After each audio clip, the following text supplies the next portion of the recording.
No, I've watched it so many times that like I can recite it when I watch it, and like I've even seen the Ross leather pants episode, and oh, that's so good. It's I so know that's good. the one, right? I've even seen that one twice. Have you watched the reunion?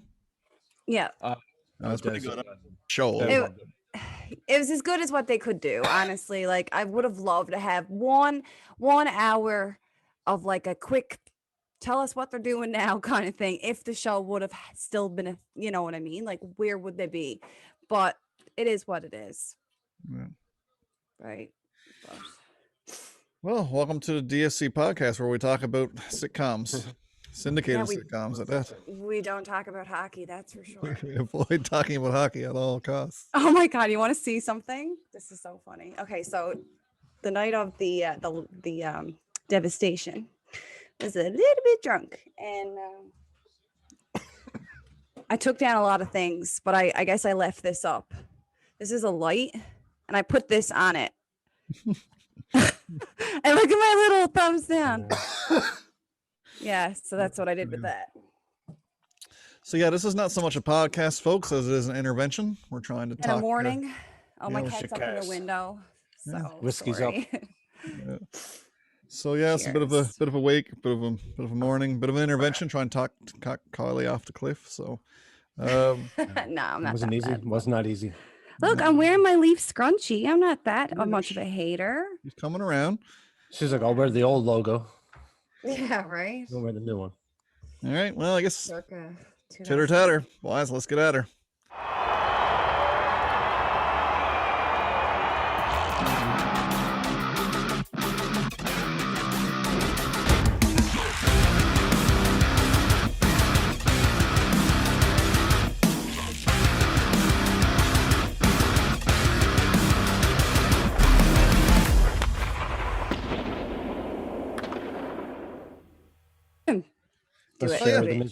I'm glad I took a couple of days off before I did the reactionary. I will. Yeah, I said that to him. I was like, I couldn't do it yet. How many days has it been? I don't know. I don't want to think. 2 days. It was Monday. So today. If you watch Sports Center, it happened 30 seconds ago. Right? Like even on the game last night, they're still talking about it. I'm like, stop. There was another game, Colorado, Vegas. Yeah. Stop. Well, I guess we'll up with. First of all, thanks to our sponsors. Thanks to PHG Sports. Again, check them out, guys. www.phgsports.com. And welcome to episode 21 of the Deeks Type Silly podcast with your hosts, Ryan Gates. That's me. Chad Newman there on the bottom, and the lovely Miss Kylie Murren there. So, yeah, we've been rambling, but you guys got what we're here to talk about. This is I guess we'll call it the Autopsy. Yeah. The episode the gentle after. Autopsy, no. Yeah. This is the episode after the podcast. And we've got, I think, aside from our initial reactions versus our 2 days later reactions, because I think we can compare to both. I mean, I felt completely differently about it the night that they lost than I do now. Absolutely. So we can talk. During the game was worse than it was over. But we've got a lot to unpack as well. It's a lot has come out in the media, so we'll get to all that as well. But yes, I think we start with Miss Kylie. Drama is her middle name. Is Kylie Drama Murren? No. I think so. I don't like the drama. I just like to peek at the drama. I don't like being in the drama. Fair. But I will say this, and I've been saying it all along, like the last couple of days, is that like I feel like I was already checked out like game 6. Like, did you guys feel like that? I feel like after that, again, like you come back and you screwed it up again. I feel like that was Kylie. That was a clip of Kylie. That was me right there. That's the sound she makes in games. But it was just like, I don't know. I felt like they were defeated, and I was defeated. But I feel like they were. No, that was his reaction. I was trying to be. Going into game 7, I was trying to be optimistic. I really was. I was like, because my wife was like, so how do you feel? What do you think? I was like, I think they can do it. Because they could do it. This is the problem. 100%. 100%. I kept saying, I think they can do it. And I'm wondering if the team didn't feel exactly the same way all the fans did. Where they're like, no, we can do this. But are we going to do it? We're just not sure how.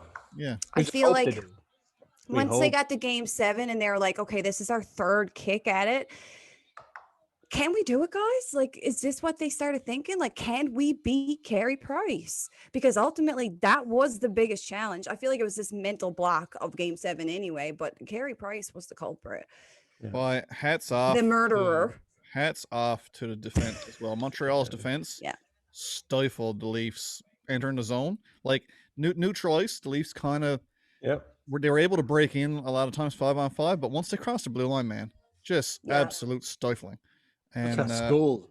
I had no idea Jeff Petrie was as good of a defenseman as he is. I always knew he was an offensive kind of guy, but he looked really good.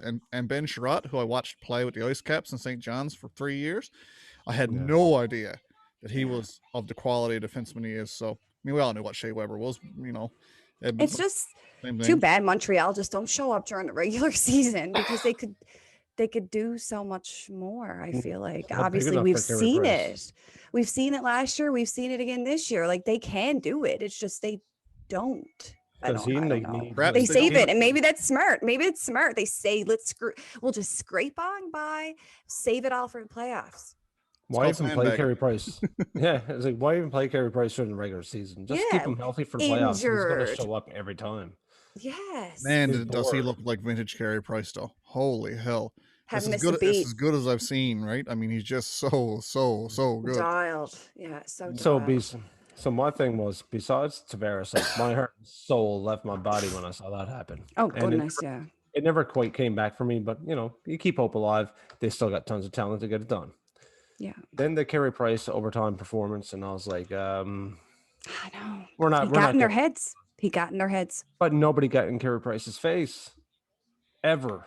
There was no, like the interviews yesterday, there was no killer instinct. You had 3 tries. I've said killer instinct a billion times this playoffs. Yeah.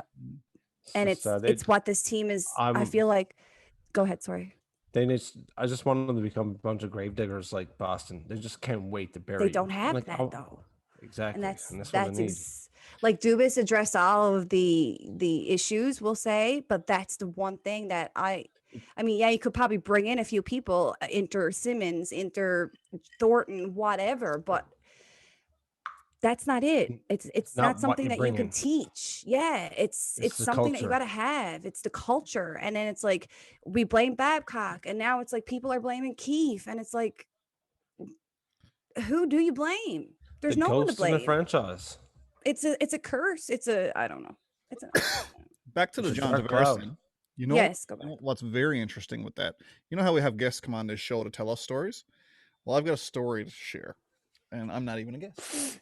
But it's guest related. Not so long ago, episode 17, we had Mr. Rob McDougall come on. Now, Rob was John Tavares' coach when he played lacrosse, right from Pee Wee right on up till 8 years old. Yeah, right until he entered junior hockey at whatever it was underage or 13 or whatever. But anyway, he knows John quite well. There's again, if you haven't seen that episode, go watch it. It's littered with stories and stories and stories and stories. There's actually it's going to be a 2-part series. Actually, we'll be releasing part 2 this week coming. But anyway, in meeting Rob, he's just a quality guy, great dude. During the game 1, John Tavares gets hit. Yep. Buzz goes my phone. It was a text from Mr. McDougall, and he said, Ron, he said, when I coached lacrosse, he said we had one rule about getting hit or going down. He said we had one rule that we all lived by and we swore by, like it was like our code that we worked on. And he said is that we never stopped the game for an injury. If you go down, if you got to crawl back to the bench to get off, we do not stop the game for an injury. We're not going to be soft like that. And he said, I think, not even I think. So I know that's still John's mentality. His mentality was to get up and get off the ice so the game could continue. He didn't want to be that guy. Yeah. And when you look at it after hearing Rob tell me that, and look at it again, you can see he so badly wanted to get off the ice, you know. And even when they were, because you could hear the medical staff saying, "Stay down, John, stay down." Like he was actively trying to get up. And that's what was rough for me during it. I knew that was happening. I knew that, like I said, the guy's trying to get up, but they're trying to stabilize him, right? But this is what it was, man. That mindset, that work ethic that John Tavares got right from the time he was a child, and it stuck with him, you know. Yeah. Don't stop the game for me. Continue on. You know, keep it going. Yeah.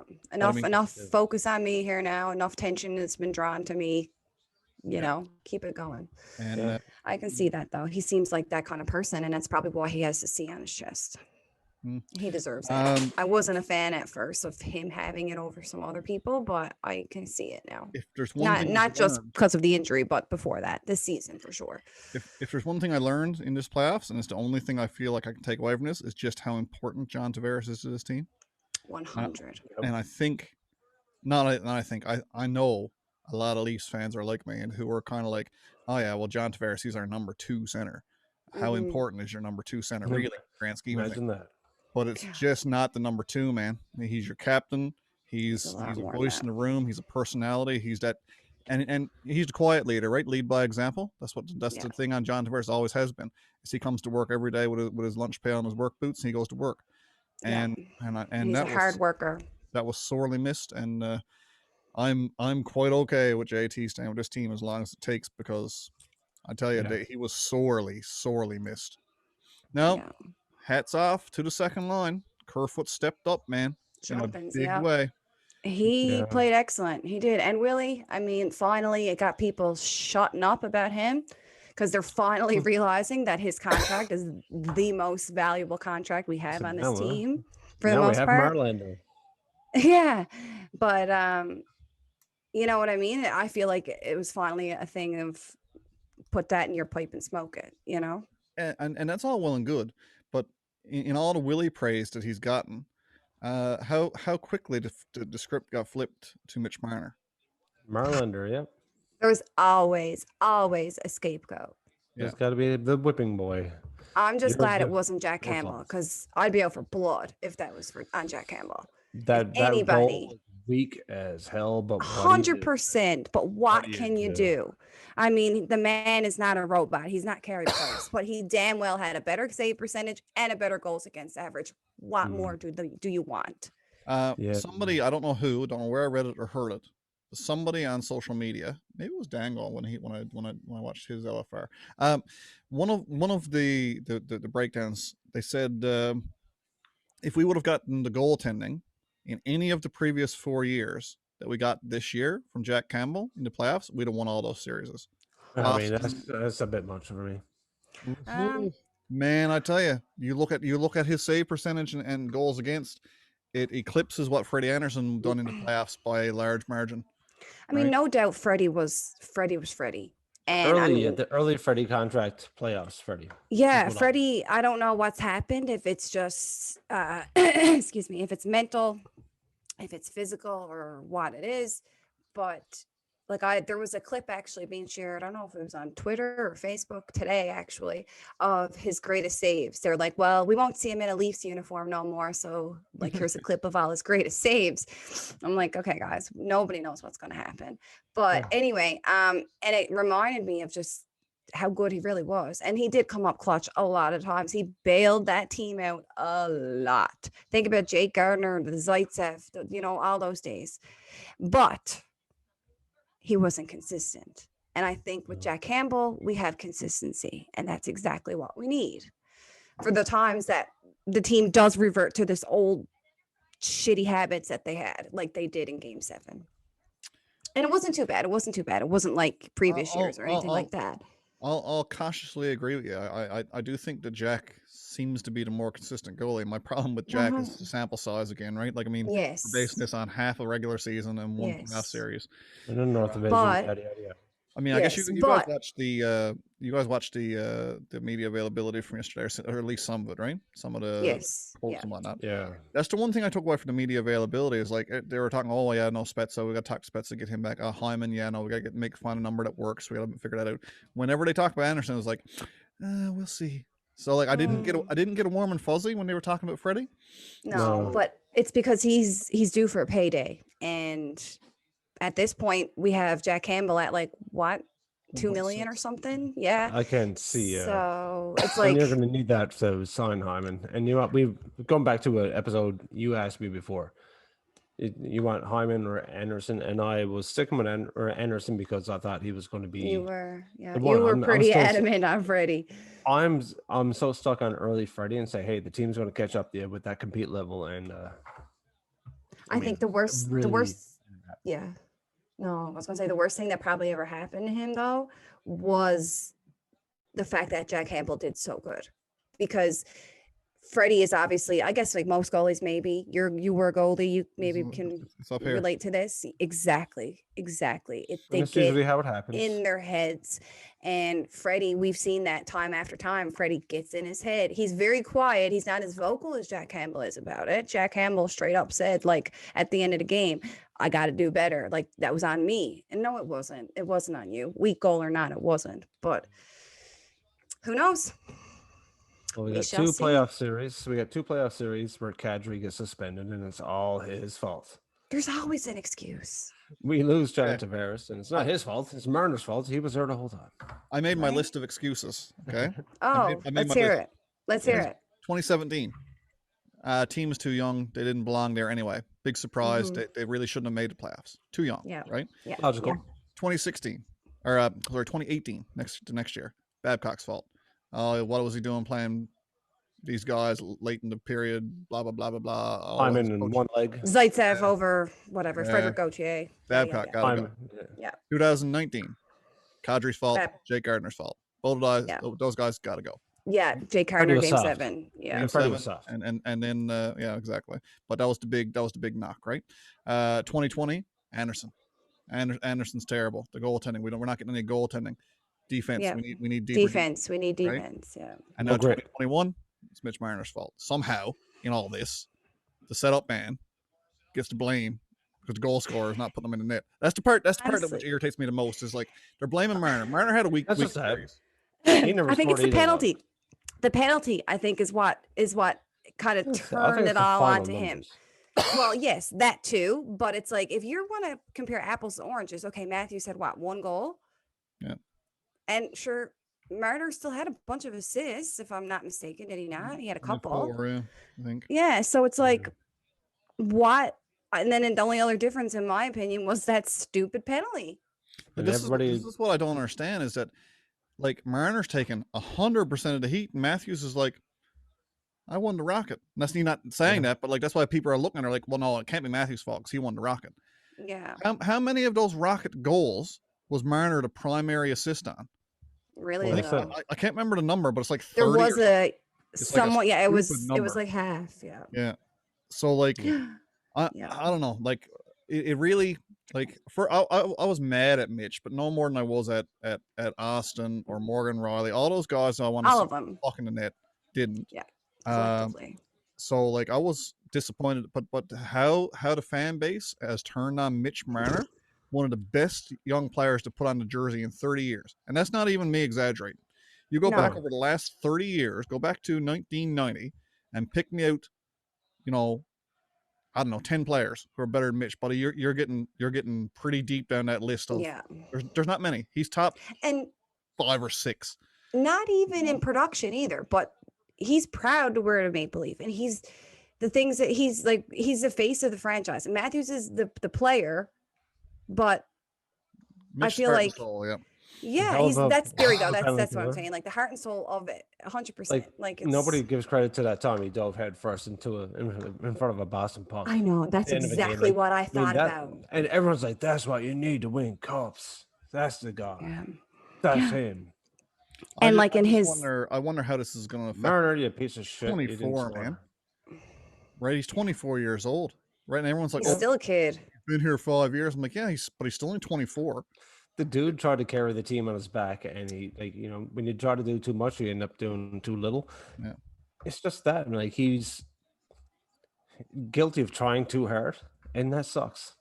It sucks, and everyone wants to ship him out and get someone else who's just automatically ready to battle in the playoffs for a cup, rather than stick with this guy. It's going to be a homegrown. Let's learn it together. And you know what? It's going to suck. It already sucks. I get it. And it better friggin' happen at some point. I think it will. There's no look at the Cubs. Look at the Red Sox. That's what I look at. The Cubs, Red Sox, they build it. It will happen. And year after year, disappointment. Hey, you did it. And then you did it. I seen a really interesting thing today. Now, I don't know. I didn't like fact check this, so assuming it's correct. I don't know. Everything you read on the internet is true, right? But the Boston Bruins, I don't know if you guys can see this. Probably can't. No, gotta love the way that this stuff works. But anyway, 2002 eliminated first round, 2003 eliminated first round, 2004 eliminated first round, 2006 missed the playoffs. I missed 2005, but that was the year of the lockout. 2007 missed the playoffs. 2008 first round elimination. 2009 second round elimination. 2010 second round elimination. 2011 they did the thing. Yeah. So and, Tampa. and that's just Boston. Yes, Tampa's another one. Washington's another one. How old was Ovi when he got his first cup? The only player that was lucky enough to get it within his first few years was Sid.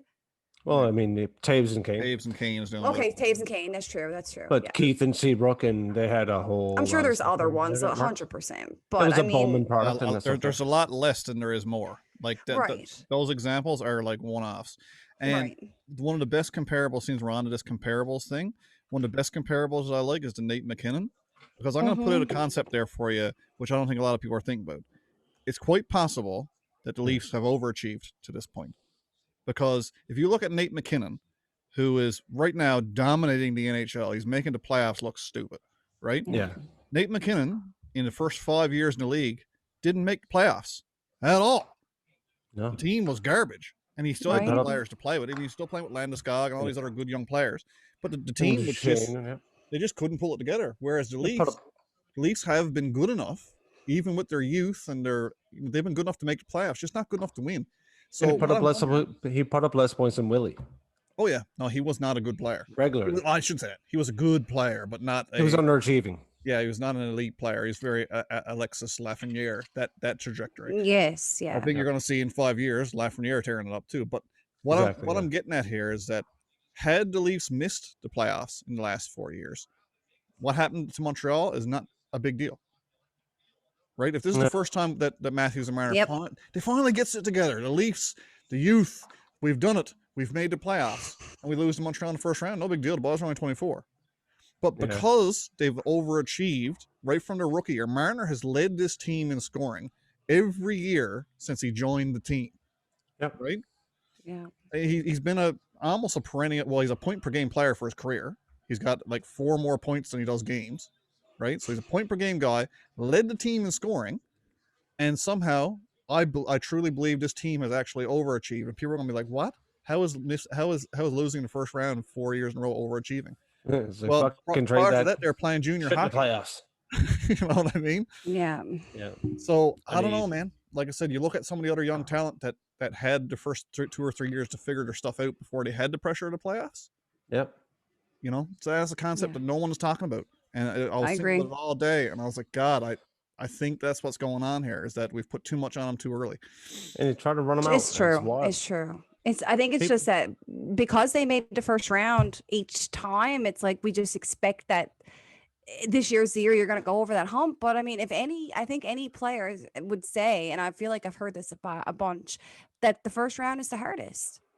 Oh, for whatever reason, for whatever reason, the first round's the hardest. And I don't want to make excuses because there's millions of them right now for this team, but the Leafs have never had an easy opponent in that first round either. I mean, there's been no walk in the park. I think if we would have had Edmonton first round, it would have been a completely different outcome. I don't know what it is. And it may, hopefully they would have put up a bit more of a fight than what they did, but the Habs with Jake Allen would have been a walk in the park. I think the saves that Carey Price made in that series were just, he was dynamite, right? Yeah. Defense won that. Defense won it, people. Like, I mean, largely. Yeah. You shut down the Rocket Richard. Yeah, and that's all they had to do. And his right hand man. Defense won that. You know, of course, Caulfield looks like a star because they're showing him every 15 seconds. And you know what? He's going to be fantastic. And he is fantastic. Yeah. But man, like, you know, a blind nut's going to get a squirrel every now and again when the other team's not scoring. Yeah, I agree. That performance in overtime, like I said, that's the thing that's haunting me. Yeah, that overtime performance of Carey Price. And not even that, it's just the horrible giveaways that led to those But game going into the ending, playoffs, you're like, the only way we're going to lose this is if Carey Price is Carey friggin' Price. Yeah. And Adam was like saying it for man, weeks. I was like, nah, he's been injured.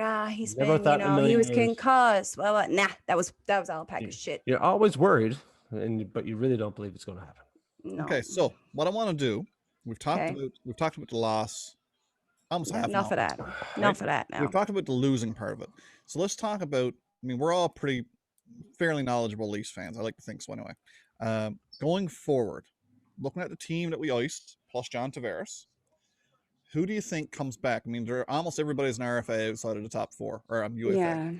I think the only other two players that got 1 year left are forwards. I mean, is Engvall got 1 year and McCabe got 1 year. Okay, let's play this game. Let's say who would we want back and who do we actually think is going to come back? But you know the guy I want back. This is Mr. Number 11. Mr. Unfinished Business. Yes. Like, yeah, let's get this done. Okay, how do we feel? I'm going to get a list. Kobe, you're here on my lap and it's driving me crazy. I got a list here. I got the list of all the UFAs? Okay, that's what I'm looking for. Perfect. So we'll start at the top of the list and we'll go down through them. Do we want them back? Do we think they're going to come back? Like, what do we? Yep. Let's do that. I love the idea. All right. First on the list, Riley Nash. Don't even know you. No, you can go on. He won't. Adios. Depends on what the price tag is. No, adios. There's better choices, I think. But Zach Hyman. But it's small sample size. Okay, Zach Hyman. What do you think? Essential. There is no way this team is iced in the fall without Zach Hyman. Without Zach Hyman. Yeah. No, I agree. Whatever, but again, it's got to make sense. So Zach and his agent got to get together with Kyle and have a sensible conversation. We understand you're a $5 million guy. So how about for the next 3 years we do 4? 4.5.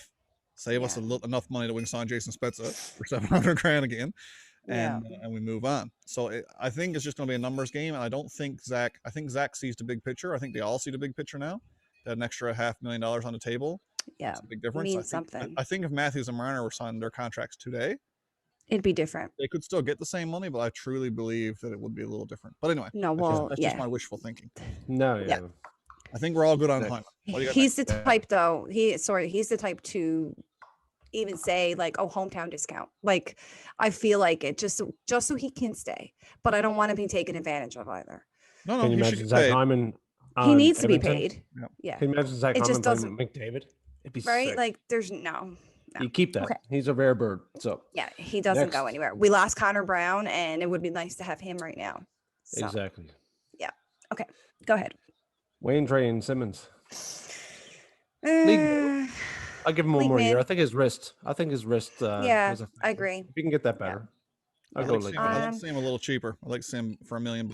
What is his salary right now? Minimum. Yeah, what is his salary this year? $1.5 million. Can he walk up? Can he go into the dressing room and look at Spezza and be like, I'm getting. Yeah, I get more than you. No. Come on. So either you give him Spezza and you take it from Simmons. Okay, so if the question is, would I like him back? Yes, at the right price. Do I think he'll be back? Yeah. No. Okay. I don't think so. Okay. What do you guys think? Think he'll be back? I don't know. I feel like there's a lot of unfinished business, so I don't know what's going to happen. I feel like we're going to see a lot of the same people. After that wrist injury, it was 1 year or something. I found it was it was disappointing after the wrist injury because before that he was that terrifying dude that Riley was talking about. After that, he wasn't very terrifying at all. And with his play or with his physical play, nothing. So no, he'll that might be his argument though. Like with Kyle Dubas, like give me another chance. I broke my wrist. I still love to have him with the Simmons jersey. I like Simmons. I do, and I like what he could potentially bring. It's just we didn't really get a good enough look at it this year, I guess, because of the injury. And so we'll put him on the maybe list. All right, Wayne, if you're watching, I want a jersey. I'll like you back. I'll take one too. Yeah. For any of you sad losers out there who are burning your jerseys, give it up. Yeah. Donate them. Don't even. If you really don't want them that bad, donate it. That's right. Okay, next up on the list, what do you got? The Nick Foligno. That's a game. I'd like to have him back. I'd love to have him back healthy. Yeah. He's going to be too expensive. He's still 33 years old and lots of hockey left. and I think he's going right back to his family and Columbus. Well, but although Columbus is a fire sale right now. Exactly. They are getting rid of everything. He might just say, you know what? Because he was coming here all because of his dad, and it was this big old thing. The man never played one game without an injury or without some sort of nagging pain. So like he might maybe do a 1 year or something. I don't know. That's my hope for a lot of them. Just give it one more shot. It's wishful thinking, but I like where you're going. Yeah. There's no scenario where Nick Foligno on your team is a bad thing, even if you're paying $6 million. Like, I mean, we can't obviously, but my point is, I mean, Nick can easily sign the off season with another team for $5 million. So that's why I don't think he'll be back. It all depends on what I guess he wants to do. Because thing is with Nick, he's a UFA. He can do whatever he wants. I think he's one of those grave diggers that you need. I think he's a cold-blooded killer when he needs to be. He got to be able to dig. And I'd like to take a couple of his little line mates from Columbus too. Bring them on up. Man. You know, like Cam Atkinson. I don't know. Bring up a couple of them. We got lots of Cam Atkinsons in our system. I suppose, but I don't know. I just always liked that guy. I looked at the defense to be like Mr. Seth Jones as well. Oh God, yes. Well, that's just on the back end. I'm talking about the play with Foligno, but yes, that's just a whole other conversation. You're talking about believable scenarios, and I'm talking about shoot for the goddamn moon. Right. I'm going to skip the next one because I think it's the biggest question mark. Okay. After that, it goes Spezza. We already know that. Thornton. What do you think? You know, me being a memorabilia guy, and even after the game, I was like, that's it. I'm not buying any more stuff. I said same thing. Legitimately, the next day I was on Real Sports looking at stuff, and I'm like, "Ooh, look! I can buy Jason Spezza's game used stick for $175." I'm like, "How is that? How is that not a good buy?" I didn't buy it. Oh, I thought you were gonna say it, Jim. No, Leslie, I haven't bought it yet, but I was right. pretty hard. I was like, "Oh, I could buy that one for like." I mean, like the stick is that much new, you know? Yeah. Anyway, more than that new. It's true. Yeah. I mean, that's a $350 stick all day long. Anywho, that's where now you just told everybody someone else is gonna go buy it. Yeah, I know. Shout out to whoever was selling it. Give Ryan a discount. Yeah, it's Real Sports Auctions. Yeah. Their website. Oh yeah. No discount for you. No soup for you. So Jumbo Joe. No, not bad. I don't want him retire, back, and I don't think he'll be back. He can come back and be on the bench or be in the dressing room as like a Carlton. But I would have loved to see him raise the cup and Leafs jersey, but well. No, he looks his age out there now, and the NHL is just too fast. You look at who he's surrounded with. You know, he's surrounded with speed, and he looks very slow, and it's just not all the time. Yeah, it's bad, and the giveaways. And listen, I love Joe Thornton. He's first ballot Hall of Famer, all that good stuff. 100%. He was so inconsequential throughout the regular season and the playoffs that I'm like, yeah, we just don't need him. He if he wants to play hockey, he'll play on a team. He's still good enough to play. I really don't think his skill set is what the Leafs need on any of the lines. No, you watch those Colorado games, and it just blows my mind how fast everything is. Do you guys notice that? Is it just me? But I feel like watching those games, it's like everybody's flying. But you know the what puck is so fast, and everything is and it's like that's what works. And same with Tampa Bay, same with all those teams, honestly. And then you watch a Leafs game and you're like, oh my God, Jumbo Joe literally looks like a snail. Do you see the difference though in the way the Leafs play and everyone else? Because, and this is part of the problem needs to be addressed too. A lot of teams now are playing a rush game. Even Montreal. Montreal scored more off the rush than they did off. Yeah. Like Toronto sets up the zone 5-on-5 and then tries to pick the opponents apart with lethal shooting, which is not a bad idea if you can get a puck through. But I mean, but if you got that's a good plan to have, but it can't be your only plan. Yeah, you got to be able to rush and change it up, God damn it, right? And I think if you know what, pretty much every goal that did get scored on Carey Price was some sort of on the rush. Not every goal, but like a lot of the goals. Scored 2 in one game. Yeah, and they were. And like Muzzin from the point, it's not that hard, Buzz. Like it's not rocket science. Just put it in and wait. Hopefully the bounces will go in because Carey Price is. If you ask Carey Price to let in a goal, like you hope he's just going to misstep.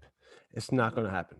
No, you need to make sure it beats him by some kind of odd bounce, deflection. Or... Happened once. He let one stinker in there in game. Yes. 6. One of the games. One of the catch-up games, anyway.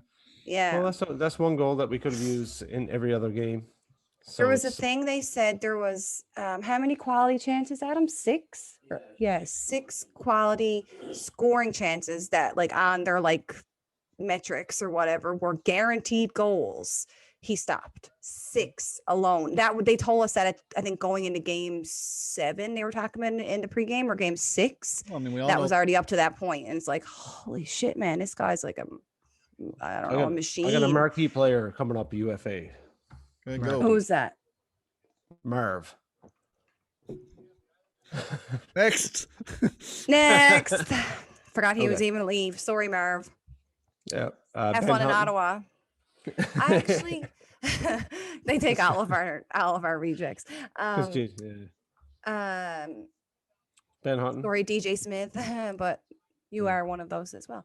But I kind of liked what I did see from him though. Like we didn't get to see much, but I did Steady. like Ben Hutton. He seemed like a nice stay-at-home defenseman, you know what I mean? Like kind of like a Justin Hall maybe kind of guy, but I would still take Hall over him. So I guess do we really have that space for him? He's our number 7 defenseman right now. So like, that's right. Does he come Yeah, back? and like if he does, it's got to be league min, and he's worked more than that, so he's not coming back. No, and is he a lefty or a righty? Like I can't remember what side he played. Like left shot, I think. I believe Yeah, so. and we have an abundance of left-handed D, so we need right-handers, and Travis Dermott is not it. Doesn't even tell me. Okay, Bogosian. Love him. That is someone I want back. 100%. He was my biggest surprise in the off season. Not the off season. My biggest surprise in the season. This season, when they picked him up, I was like, oh yeah, okay. Well, they got Bogosian. He's gnarly. He's but my buddy was like, no. He said, I watched all the Stanley Cup playoffs with Tampa Bay, and this Bogosian, even though he never played every game, he was impactful every game. And I was like, and man, I mean, outside of he played 52 games for the Leafs or something stupid, 54. He was impactful. And he was unnoticeable. Like he was so good all year long. I did notice that pinch. I'll never forget that pinch. That was bad. That was a bad choice. Bogo, don't pinch. You're not fast enough to pinch, honestly, to get back. But it is what it is, because Galchenyuk was there supporting him, and he's not a defenseman. Should have no. He should.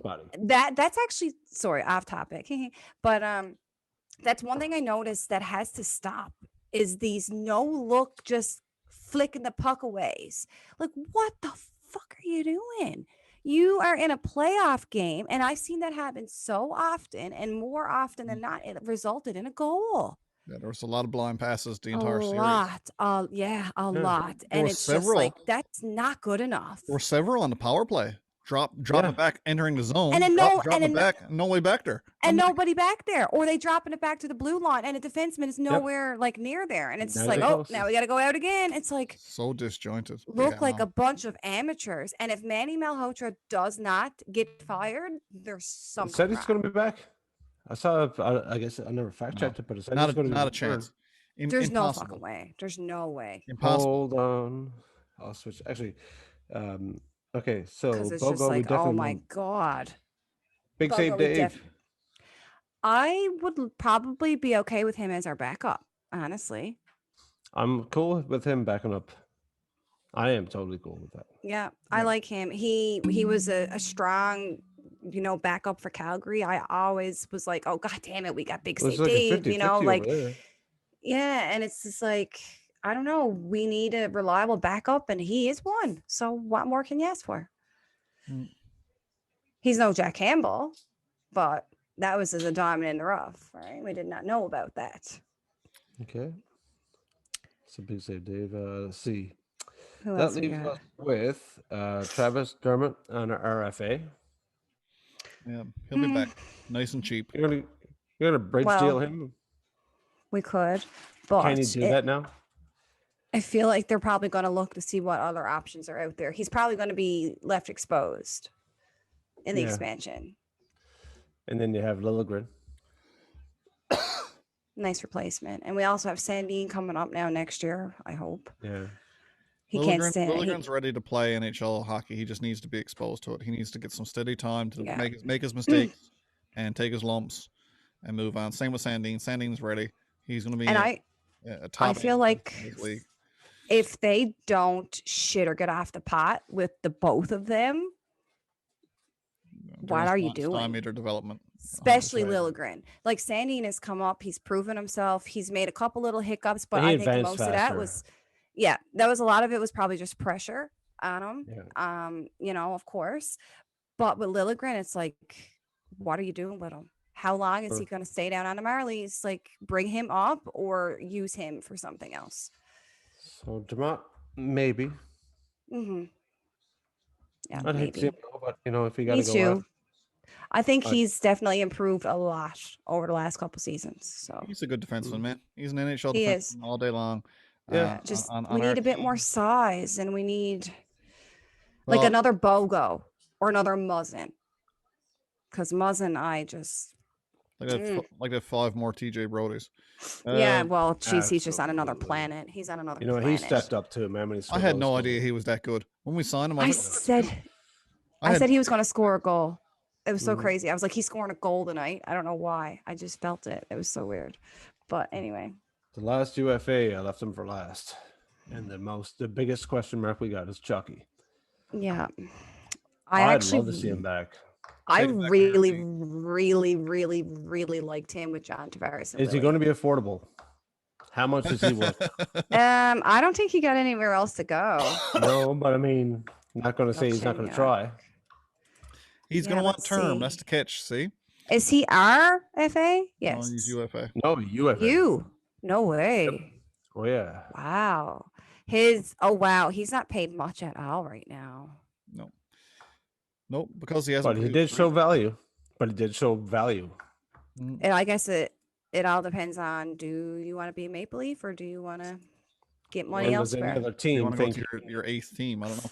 My thing with Chucky, I think what you offer Chucky is a 3-year deal. 3 years at $2 million each. Yeah. And I think that. I think he takes it. And he's another Janssen, another Cappy. He's worth it all day long. Well, he's a better player than Captain or Johnson, I think. Yeah, he's a very similar player to Janssen, but he's better with the puck. I really think also $2 million. Was it Janssen was a 7th round pick? Yeah. All right, but you know, and you're saying here you are in Toronto, you were this misfit brought into this huge market, and people like you, and they believe in you, and you're on a cup contender. What do you say to $6 million for a few years to play some more hockey when you just live out of a suitcase is your option? Yeah. And when in the media availability yesterday, Dubas was asked about Galchenyuk, and I didn't get the cold shoulder feeling that I got with Freddie. It seemed like there was some actual interest there to talk to Galchenyuk and bring him back. And I don't know why you wouldn't anyway, to be honest. I mean, when he's on, man.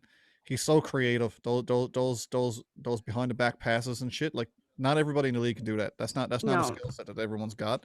He made some elite level passes there in the playoffs that were just. And you're right, when he did play with JT regular season, that line, JT, Galchenyuk, and Willie, I thought that line was dynamite. Me too. I agree. I wish we could have seen it in the playoffs because I think we could have had different. You could have this kid walking in training camp, believing in this group, right? Exactly. And he came in midway, like almost at the end. Right. I was just going to say that. So imagine a full season with him, like with the Leafs training staff and with the team. And he also has this newfound confidence that obviously he's probably never had for the last few seasons. You remember all the years when Kadri was up and down the lineup, and it was all the Ron Wilson era, and I was like, oh, what have we got here? Maybe. And then finally they came across and gave Kadri a vote of confidence and gave him a contract. Here's 5 years, man. Here's a 5-year deal. We believe in you. And the player changed. Like that. Overnight, he became a more accountable, more mature. I think you Babcock made him not fun. I will say that about Babcock. He really rounded out Kadri's game. Yeah. And maybe too much because he obviously has issues with the playoffs. He was a sniper. I mean, he was a sniper. He was expected to be a sniper. and he wasn't. So No. Babcock made him into an everything. Yeah. Only worked. great players can do that, right? Only great players can change the game like that. So, And only great coaches can make those shifts. And well, I mean, yeah, you whatever might not like Babcock it. was or wouldn't, he had a skill set that worked for some players. So anyway, I'm not sad to see him go by any stretch, but he did do a fantastic job with and Morgan Riley as well. Riley really developed well, I thought, under Babcock. Oh, we didn't talk about him. Isn't Raleigh expiring? No, No, Oh, he has 1 year and then he is. Right. big decision this year. Well, you know what? Do you let him walk next year, or do you actually want to get some valuable assets for him? got to in get return? value for him unless you're going I to think resign him. as long as I know he's been, was he drafted by the Leafs? Yeah, he was Oh, yeah, drafted by the goodness. Leafs. Yeah, that was like He's back a- in. He's Yes, the that longest serving was, 2012. that's what I was going to say. I knew he's been here the longest, but I was just trying to think if he was like a Zach Hyman type of situation. But so exactly He was the best player in that draft, wasn't he? yeah, I think he had. I think he What was. a I sad know. draft that was. It's wild.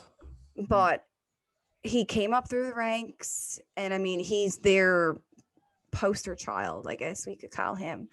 Well, But I mean, is it time to let him go? Depends on the development of Sandine. I think we all know that this year is going to tell us a lot about Sandine. That's true. That's gonna- Sandine. I guess that's gonna we weigh still heavily have time on Riley.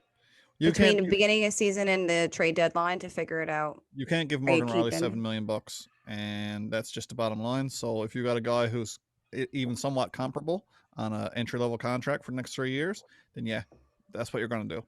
Yeah, I was reading a thing Sad but true. online. Same thing like about Morgan Riley's fate. And they said when they give Jake Muzzin his deal, and knowing Sandine won't be long behind him, that essentially sealed Riley's fate. That like he Yeah. will not be back.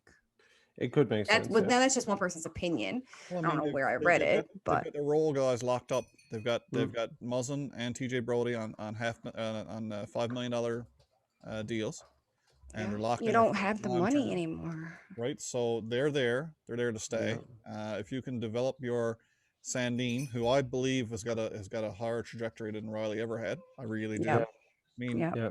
just win, and let's not forget, right behind Sandine, there's the Finnish kid. What's his name? Topi Niemela. I like him. Yep. He's gonna There's a be, few, there's a he's few gonna be D-men great. coming up through. He was the defenseman of the tournament, World Juniors. yeah. as was Yeah. Sandine. And if you And look at Sandine was the year before, yeah. you look at the list of players who won defenseman of the tournament, you're looking at Chris Pronger, Eric Carlson, Dion Phaneuf, guys who were just Elite. elite Blue level chip. defensemen Yeah. when they broke into the league. Franchise demon. That's Yeah. right. We got two of those guys in our system right now, and Niemela, I think, is going to be as good as Sandine. And what a steal of a deal that's going to be for the Leafs. So, Yep. all that in mind with the salary cap where it is, I think the right thing to do is to trade Riley for assets. I agree. And move on from that. Not because I love the guy. I've loved him Me ever since. too. I mean, he made a team out of training camp It hurts. when he wasn't supposed to, right? Yeah, it hurts. And, but that's the numbers game. It's a business at this point. It's not a fanfare. It's just it is what it is. You can't. He got a I mean, decade in. It You got a sucked. decade? It sucked seeing even Jake Gardner in another uniform. At the end of the day, he was the scapegoat, but it was still like, oh, he's been here for so long. And Yeah. even Kadri, there's so many of those guys, but like, we got over it. Yeah. We No, no. still talk about if we won the Kadri trade, like it'll always be a thing. He'll always be a Leaf. Like, I still find it weird seeing Tyler Bozak in another uniform. no, so- there's I another know, one. man. Even JBR. Like, there's so many, and it's just Carl it is what Gunnarsson, it sure. is.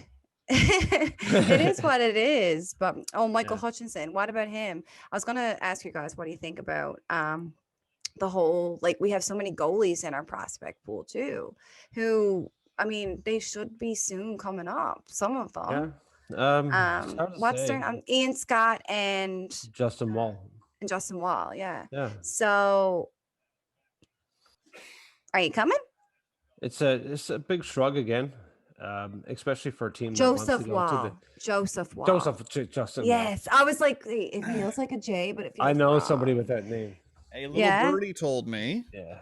this is About the whiskey. sources not announced. A little birdie told me that the Growlers are going to get quite a goalie this year if Ooh. everyone's healthy.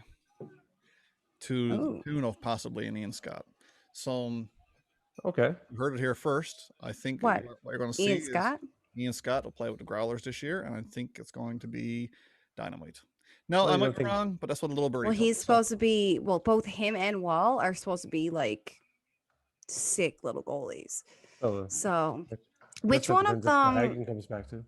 Which one of them was like not still haven't played in a while? He's been injured. That's Scott. Scott never Scott, almost, okay. almost 2 years plus the COVID. Yeah, he hasn't played in a long time. Okay, Oh, because I hip knew he was surgery? in.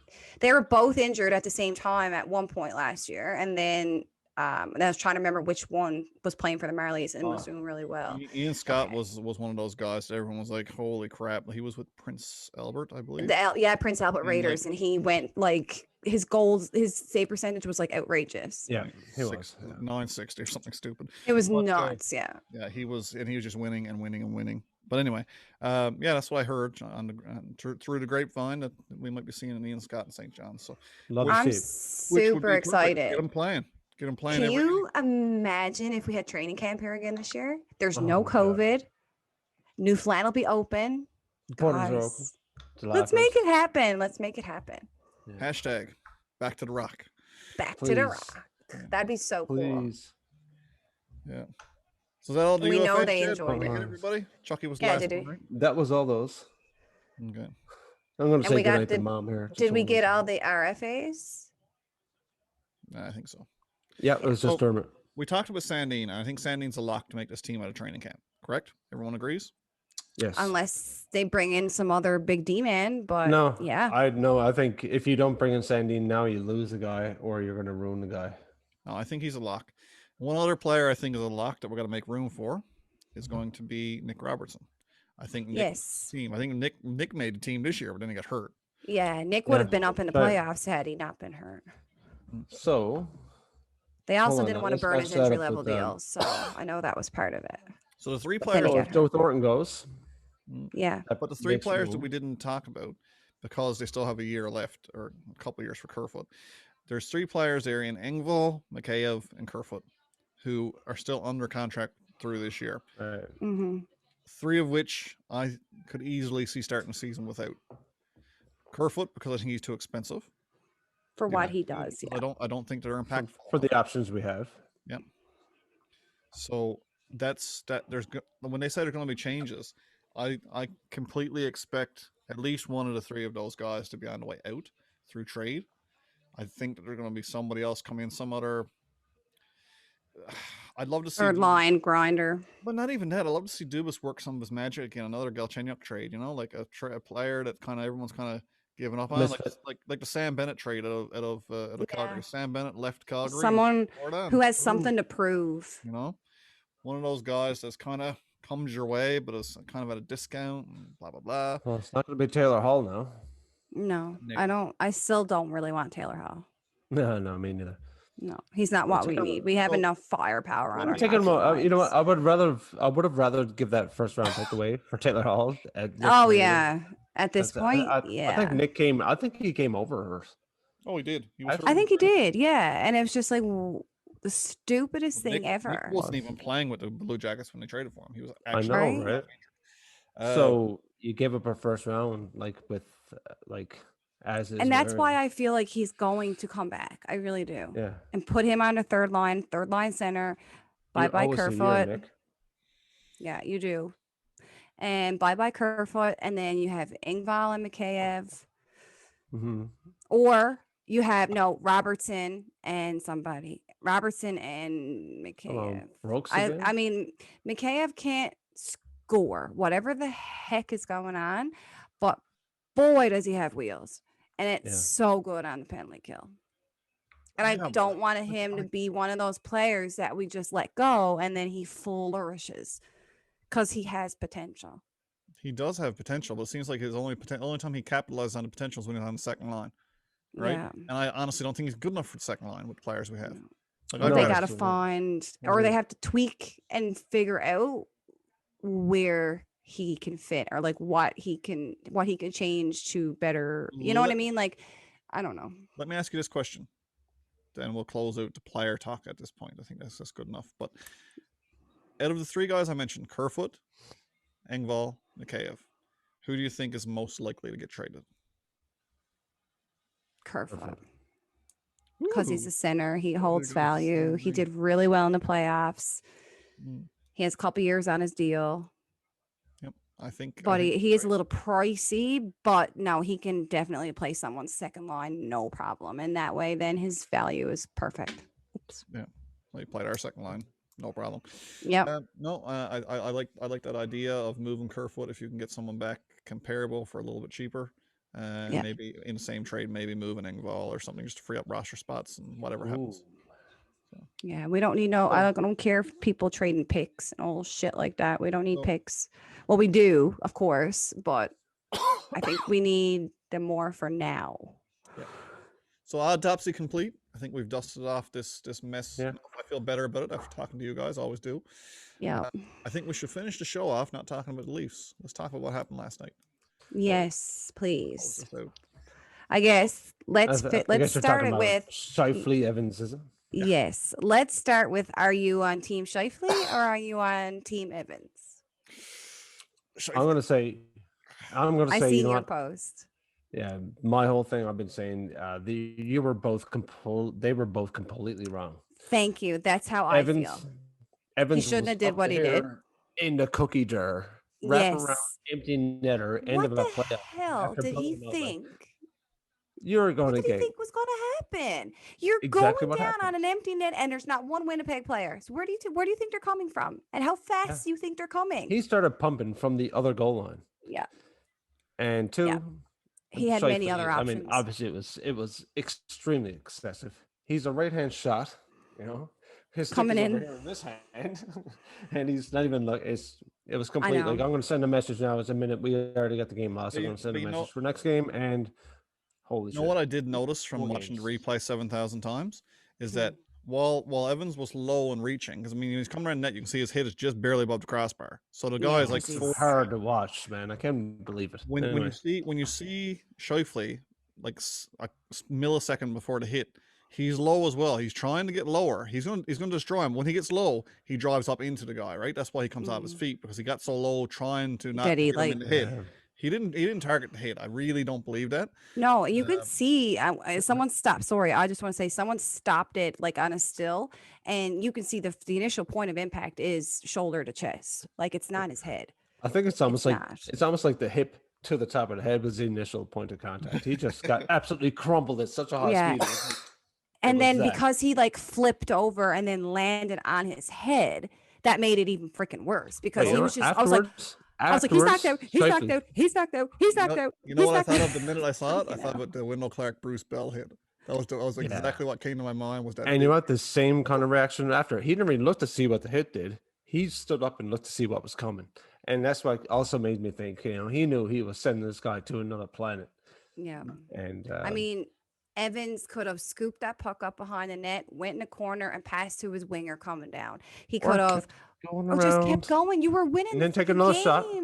Whatever. And then he was just, all he was thinking about is, I'm going to get a goal. And it was an unnecessary goal, for one. I mean, yes, Winnipeg could have tied it up, but were they up by 2 at this point? No. They're only up by 1.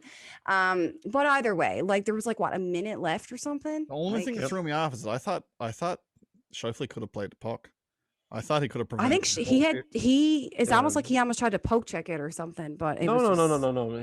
He's a right-hand shot, but his stick was like in the net kind of thing. That way, yeah. And he wasn't even looking. He was engaged for body.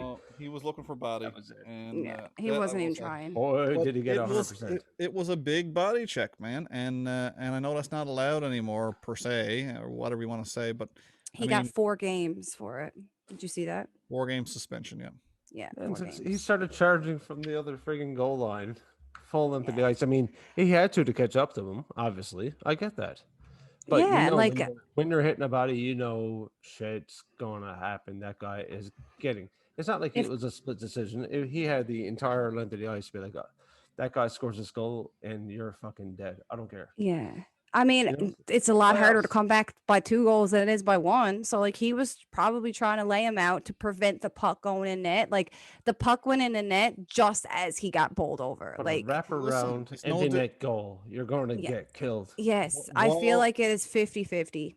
While the outcome was exactly what we've seen, he is absolutely decimated. One of the hardest hits that you'll ever see. It was bad though. It was It's bad. no different than any other series that I've watched in the playoffs where when a team is down, the other team is trying to get their pound of flesh. Let's inflict some damage here and try to bruise some guys up going into the next game. And while I don't think Scheifele meant to take the guy's head off, No. I thought the outcome was probably more than what Scheifele even envisioned. He thought he was going to lay a big body check and take his pound of flesh and move on, right? And Fire ever up the given guys for the next benefit game. of the doubt to Corey Perry and Mark Scheifele, elite hockey players that have played this for 18 lifetimes. Well, split second, maybe give them benefit of the doubt. You're destroying these guys, and that's just it. Tampa Bay just tied it up. Sorry. All right, guys. So we've talked, talked about the Leafs, the autopsy, what we're expecting next season. I was about to say, do you know who doesn't take the bite of flesh out? The Maple Leafs. The Leafs. Carey Price was in the zone the whole time. And, like, I'm not saying you have to actually go out and hurt the guy, but you might want to think maybe you will if he's not careful. And that's what happens. Every team is going to make your star uncomfortable. The Leafs did not even attempt that. If it happened to one of our players, especially one of our, like, I don't know who Jake Evans, I know who he is, but like I don't know who he is in their lineup. On his birthday too. I know, but like in regards to like the pecking order of importance, like I don't know where he falls in regards to for fans and everything. Like, is he a favorite? Yeah, like is he a favorite? I don't know. Like, but if that happened to even like Ilya Mikheyev or even Pierre Engvall, like we would be out for blood. Yeah. Regardless if it was, it's not like the Perry hit or anything. Like Perry, it was obviously accidental. Accidental, yeah. But people can also say that the Scheifele hit was not accidental because it wasn't. But he did not mean to inflict, like, I don't think pain. But that was pretty damn fast. Didn't mean to take. Everyone says accidental with Corey Perry. I think the result wasn't intended to be that. No, severe. But he didn't try to. Listen, yeah, he was over there for a reason. He knew what was coming. He knew what was possible coming up. Not the knee to the face specifically. No, but the potential of hitting him again. That he wasn't over there to make contact. He fell the way he fell.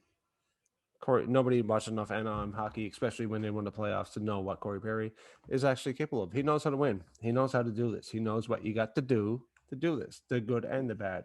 Honestly, we need a Corey Perry. And I'm a fan of him. We need a Corey Perry. As much as I don't like the dude, we need someone like him. And that's not Patrick Marleau, and that's not Joe Thornton. It was supposed to be Wayne Simmons, but Wayne doesn't go out and injure people. No, well, we don't want people out injuring people, but you need like you can hit them. You need people like Radikulis, because you know what? If he's not going to actually go out and hurt you, he's probably capable of doing that. And that's what makes people's head go on a swivel, and it makes people nervous. It makes them uncomfortable, and it makes people that's cough when up goals the puck. Go in. Did you see that? Did you see that play? It was like probably in game 1 or 2 where Willie was going in to get the puck, and he stopped because he was going into. He stopped and looked behind him before going for the puck, and it's just like, I love you, man, but you got to change something because that's the thing. They were. If you are so afraid, like it's just you shouldn't be here. You had a lesser skilled team comfortable in winning. Yeah. Because you let it happen. Exactly. You just wanted to score goals past him, and you got Carey Price, and he's going to say, "I don't fucking think so." No. Yep. It is what it is, boys. It is what it is, and you know what? I'm done with the. I'm going on there, and I'm just still seeing people fuming. And after the 2013 collapse, and I went through a dark time. Actually, I'm not even going to lie. It was like I actually had to stop and rethink my way I handle sports because it hurts so goddamn bad. Yeah, that's me. I got to it the other night, and I felt like I was going to feel like that again. Once it was all over, and the wife, Des, said to me, "How do you feel?" I'm like, "Same old shit. Whatever. What the fuck ever. Who cares?" Yeah. And going into it, and I see all the things that are happening, but I watch the fan base absolutely rip Marner apart. And all these things, I'm like, that's still our 100% absolute best case. Besides all these hypothetical things everyone's proposing, there's every other team and a lot of fans out there wish they had this. Okay. Oh God, next year is going to be just as good, if not better.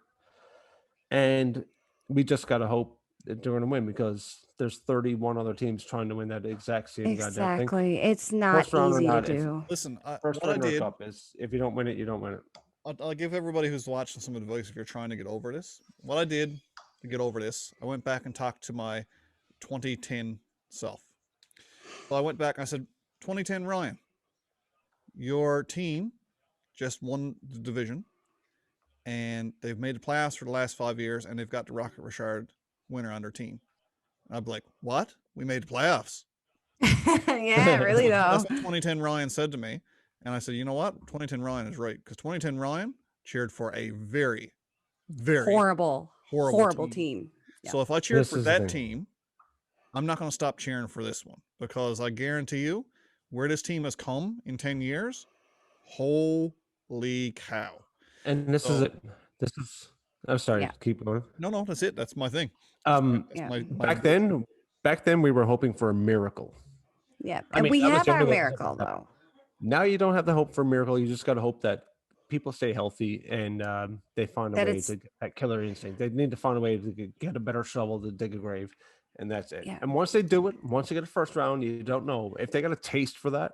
You don't Watch know. out. It's just, Well, God damn it! Game what happened 7 when, again. I get it. It sucks. it sucks. But look what happened when Ovi beat the Penguins.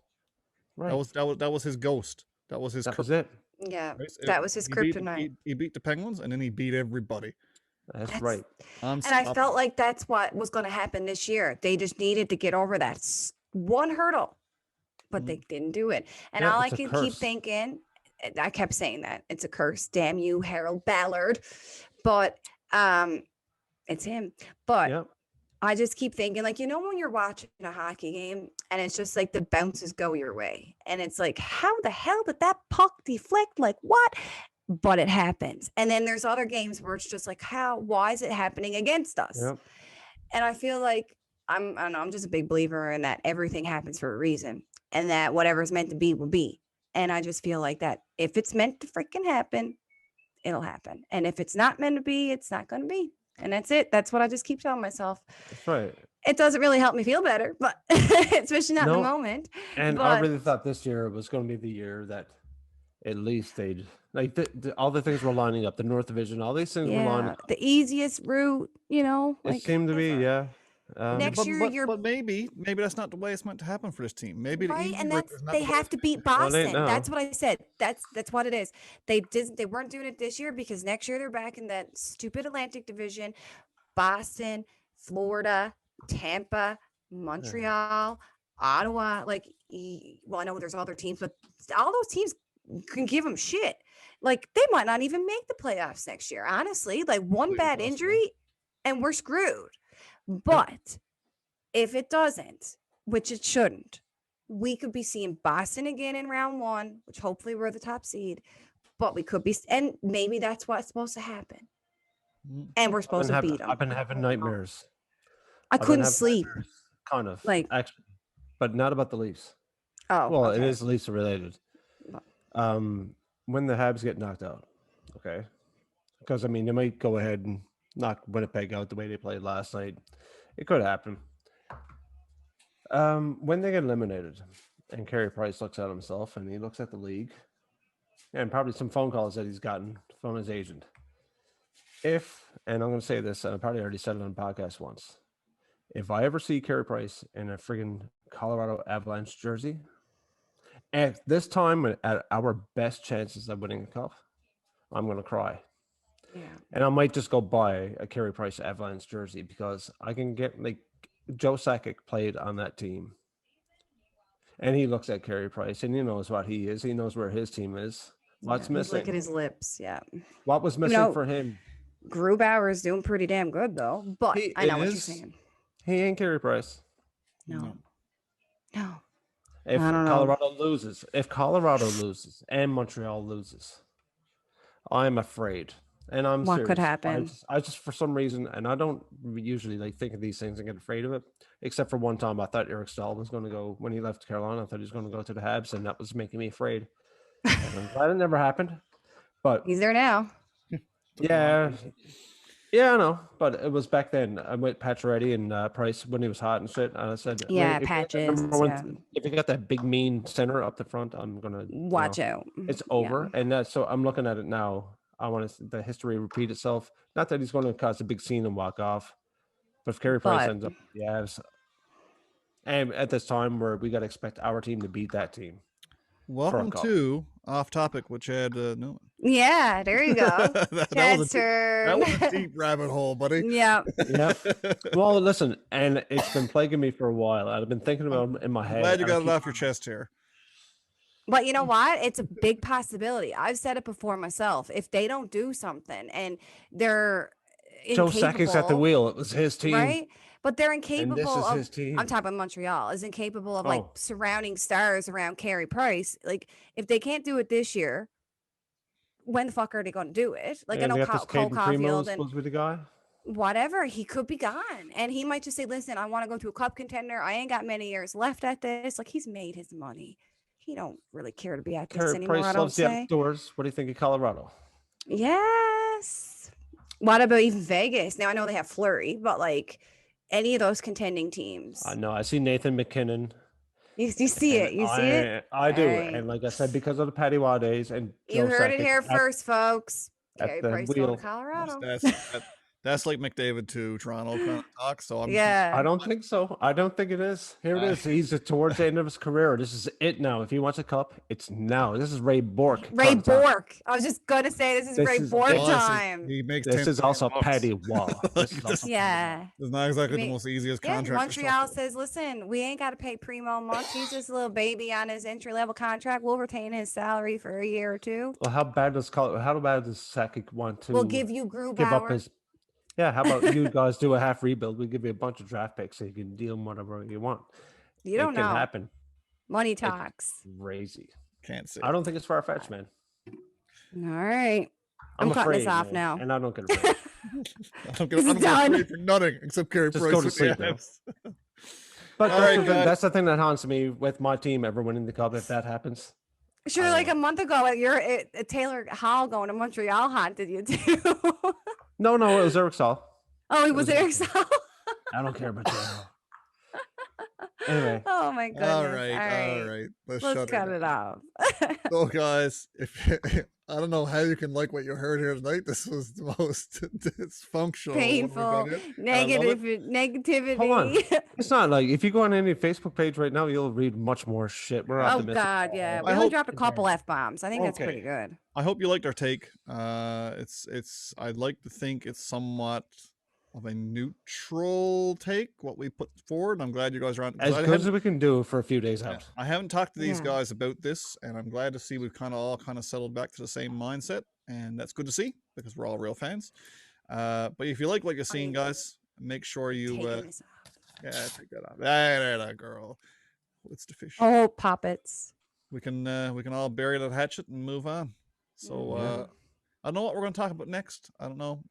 We got the draft coming up. I've got I've been talking about talking with a former professional scout. He's going to join us for a chat leading up to the draft. It's going to be a lot of fun. Cool. He's excited to join. We'll announce him a little bit later.